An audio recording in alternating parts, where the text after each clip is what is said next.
When talking about globalization and its impact socially, attention is instantly directed towards the erosion of cultures as they become homogenized. I don't get why people complain about it when they're always pushing for global unity. It's bound to be a side effect of that exact goal. Besides, it's not like immigrants coming to America and assimilating kills the culture where they're from. I'm more concerned about the impact in our own neighborhoods. Oh, but diversity is our strength. Really? Studies seem to suggest that communities with higher diversity experience higher tensions and higher rates of crime, suicide, homicide, rape, drug abuse, and depression. One of these studies, involving nearly 30,000 people across America, published by the New York Times, concluded that the greater diversity in a community, the less people register to vote, volunteer, give to charity, and work on community projects. Communities with the greatest diversity trust their neighbors half as much as homogenized communities, even amongst those of the same race. People tend to distrust neighbors regardless of race. They desire more social reform and while feeling less efficacy from it, and withdraw from even close friends to huddle in front of a television, withdrawing almost because they feel detached. In a more paradoxical finding, higher diversity in the workplace corresponds with greater innovation, as a myriad of backgrounds and ways of thinking translates into effective approaches to problems. I'm not saying that diversity is terrible, but aggressive pushes for it will result in the negative consequences growing while the benefits could begin to wane.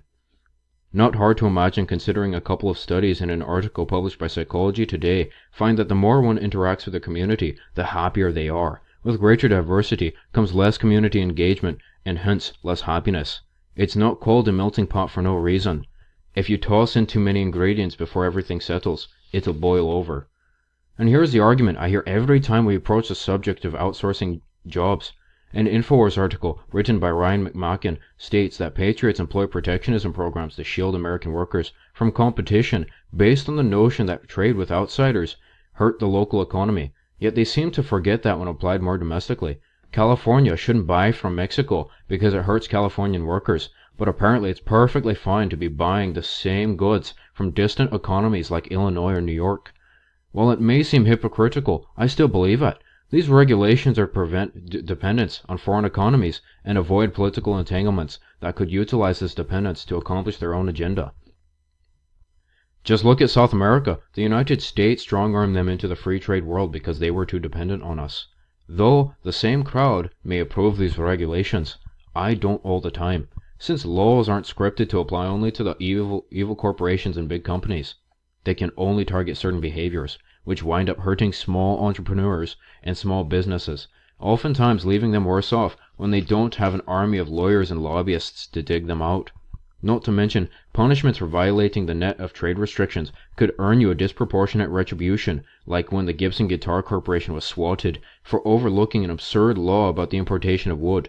Despite these laws being in place to protect the workers, their livelihoods and families are ruined by legal fees, fines, and jail sentences. Yet another perfect example of how governments manage to accomplish the exact opposite of what they intended. Those of us not in the direct importation of goods will also suffer when free trade is restricted, concludes Ryan McMacken. Trade restrictions make things more expensive, including capital goods used by entrepreneurs to create new goods. Goods that will be more expensive as well. Services who pay higher costs for necessary technologies pass on a little bit of the cost to the consumer, higher prices and less customers, and fewer profits. People who cannot afford the services must sometimes do without and could be worse off for it, while a small portion of the population manufacturing goods at home will benefit. Ultimately, it's the service providers and their customers who must pay to subsidize the factory workers. Each time a new free trade treaty is enacted, what is seen is the attenuation of tariff barriers, but what is not seen is a sneaky proliferation and harmonization of non-tariff barriers impeding free enterprise and creating monopolies at an international scale at the expense of the consumer. It's time for free, genuine trade, concludes an article courtesy of Mises.org. I couldn't agree more. On the other side of the argument are the full outraged virtue-signaling trendies who are too eager to point out that the foreign workers receiving all of our outsourced jobs benefit from having higher than average wages. Some even trying to make the argument that wages are equalizing. I'm sorry, but no one here in America works to receive $400 a month in sweatshop conditions for up to 12 plus hours a day, 6 days a week in crowded dorms, and deplorable working conditions involving poisonous cleaning chemicals and deadly factory explosions, according to the New York Times.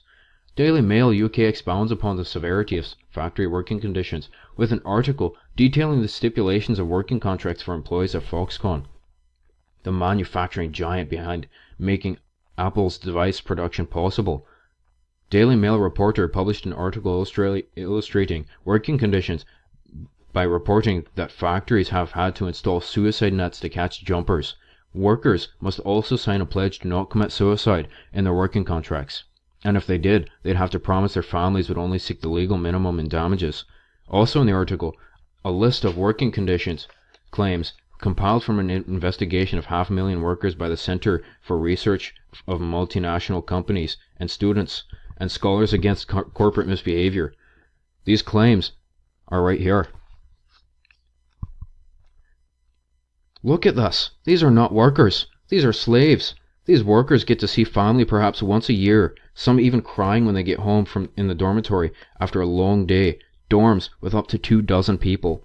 They have no social life. Working in a factory is their life.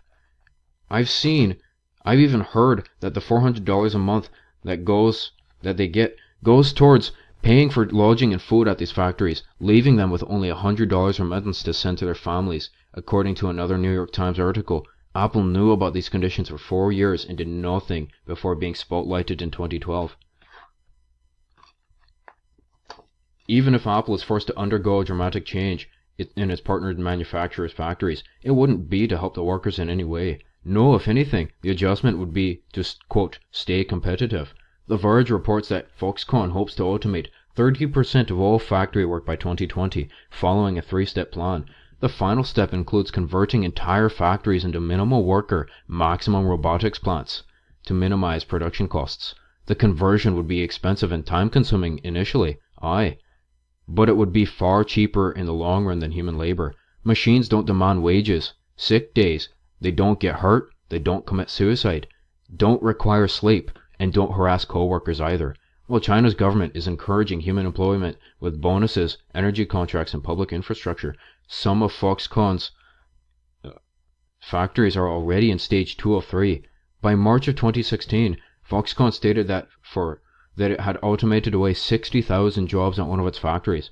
Knowing this, that projection for 30% of their jobs going to machines doesn't seem difficult. Banners on the walls of one of Apple's manufacturing factories in China warns 120,000 employees, work hard on the job today or work hard to find a job tomorrow. A monument to the sheer demand for jobs and replaceability of workers who complain about conditions at these factories. So what happens when we pressure Apple to make changes? Will it improve working conditions by implementing these regulations would inevitably slow innovation and will result in the loss of jobs and slower production of Apple's products, creating an increased demand for fewer products, which would raise prices for consumers. Or it will push them further into the awakened prospect of near total automation, killing nearly all the jobs but assuring that you get your next iPhone in time for Christmas. Automating the factories accomplishes this without having to fret about correcting abhorrent working conditions or wages, at the small cost of putting hundreds of thousands, if not millions of people out of work. That jobs for foreign workers argument doesn't seem so steadfast now, does it? There's a reason we call Apple the most evil company next to Google, after all. Just look at their logo and motto, clearly paying homage to Lucifer by referencing Adam and Eve. The rebuttal trendies would have for my stance on the argument would likely amount to nothing more than implications that I'm a hypocrite for using the technology that is made more cheaply and accessible than ever before. It's precisely this gimme attitude which produces a rigorous market demand that in turn pressures Apple to perpetuate this ugly system, with new production targets becoming higher and more difficult for workers to reach. The New York Times further reports that former Apple executives wanted to improve factory working conditions, but that these convictions have no place when considering vital supplier relationships or the speed at which they push out the newest item. So basically, all the time, Apple published reports claiming many suppliers refusing to correct discovered labor violations face termination. but former executives privately admit finding new suppliers is time-consuming and costly, with Foxconn being one of the few manufacturers in the world with the capacity to handle Apple's demand for supply. It's clear that Apple won't be leaving Foxconn, and Foxconn won't be leaving China, where they will continue to take advantage of unprotected, disposable employees. Besides, whoever said that technology was a good thing? Another InfoWars article references scores of articles concluding that there is a direct correlation between increased TV exposure and developmental delays in children. Damages range from but are not limited to antisocial tendencies, aggressive behavior, poor performance at school, attention deficit disorder, hyperactivity, and lack of critical thought. Adults are just as vulnerable, with the very signals emitted from the TV leading to subdued logical processing systems, allowing messages to bypass your logic and become implanted in your brain directly, vulnerable to suggestive messages, the perfect advertising platform. Long viewing sessions are followed with feelings of depression once the idiot box is turned off. The internet also rewires brains and causes the ability to concentrate to decline, a Daily Mail UK article reports. A local Philadelphia CBS article references studies showing social media causing symptoms leading to depression. The point? To illustrate that if you're not willing to take a break from technology for the mental and physical well-being of hundreds of thousands of people thousands of miles away, then do it for your own mental health. Lastly, I'm not a big believer of man-made climate change, but I can't help but notice that the reason corporations pollute is because they have an incentive to. The incentive is to maximize profits, accomplished by moving to countries with little to no regulations, effectively maximizing their pollution and bringing it somewhere else. Over 150 countries, including pollution giants such as China and India, are exempt from carbon taxes, an invention designed to earn Al Gore $15 trillion. Man-made climate change is a scam, and globalism is crony capitalism allied with dictators.